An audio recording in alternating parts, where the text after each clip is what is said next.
श्री रामकृष्ण उपदेश। विषय भिन्न भिन्न प्रकार के साधक। नंबर 1। संसार में दो प्रकार के साधक दिखलाई देते हैं, एक बंदर के बच्चे के समान और दूसरे बिल्ली के बच्चे के समान।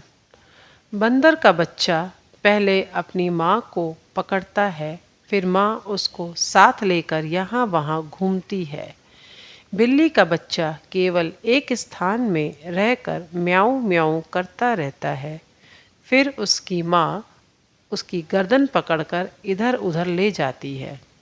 इसी प्रकार ज्ञान मार्ग या कर्म मार्ग से जाने वाले साधक अपनी चेष्टा द्वारा ईश्वर की प्राप्ति का प्रयत्न किया करते हैं, और भक्ति मार्ग से जाने वाले साधक ईश्वर को ही अपना कर्ता धर्ता समझकर उन्हीं के चरणों का भरोसा किया हुए बिल्ली के बच्चे की भांति निश्चिंत होकर उनका नाम जपा करते हैं।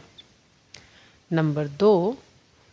जिस प्रकार एक ही व्यक्ति किसी का बाप, किसी का ताऊ, किसी का चाचा, किसी का मौसा, किसी का लड़का, किसी का दामाद और किसी का ससुर इत्यादि होता है, और इस तरह उसके संबंध भिन्न भिन्न प्रकार के हो जाते हैं, उसी प्रकार भक्त लोग उस एक ही सच्चिदानंद की शांत, दास्य, वात्सल्य, मधुर आदि नाना भाव द्वारा उपासना करते रहते हैं।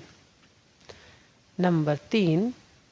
जिसकी जैसी भावना होती है उसको वैसा ही फल मिलता है। जो भगवान को चाहते हैं उन्हें भगवान ही प्राप्त होते हैं, और जो उनके ऐश्वर्य की कामना करते हैं वे केवल ऐश्वर्य को ही पाते हैं। नंबर 4। राजा के महल में जो भीख मांगने की अभिलाषा से जाकर आटा, चावल इत्यादि साधारण वस्तुओं की प्रार्थना करता है, वह निरा मूर्ख है।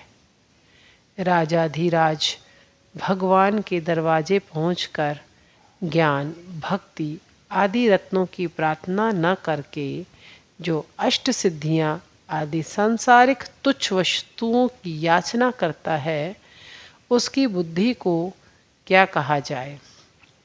नंबर 5। भक्त या ज्ञानी के भाव बाहर से समझना बड़ा कठिन है। हाथी के दो प्रकार के दांत होते हैं। बाहरी दांत केवल दिखाऊ होते हैं, उनसे खाया नहीं जा सकता। एक और प्रकार के दांत मुंह के अंदर होते हैं, जिसके द्वारा हाथी खाता है। इसी प्रकार सच्चे साधक अपना यथार्थ भाव बाहर प्रकट नहीं होने देते। नंबर 6। योगी दो प्रकार के होते हैं, गुप्त योगी और व्यक्त योगी। जो गुप्त योगी है वे गुप्त रूप से ईश्वर भजन में लगे रहते हैं, बाहरी लोगों को तनिक भी पता नहीं लगने पाता। और जो व्यक्त योगी हैं वे योग दंड आदि बाह्य चिन्ह धारण करके लोगों के साथ योग की बातचीत किया करते हैं।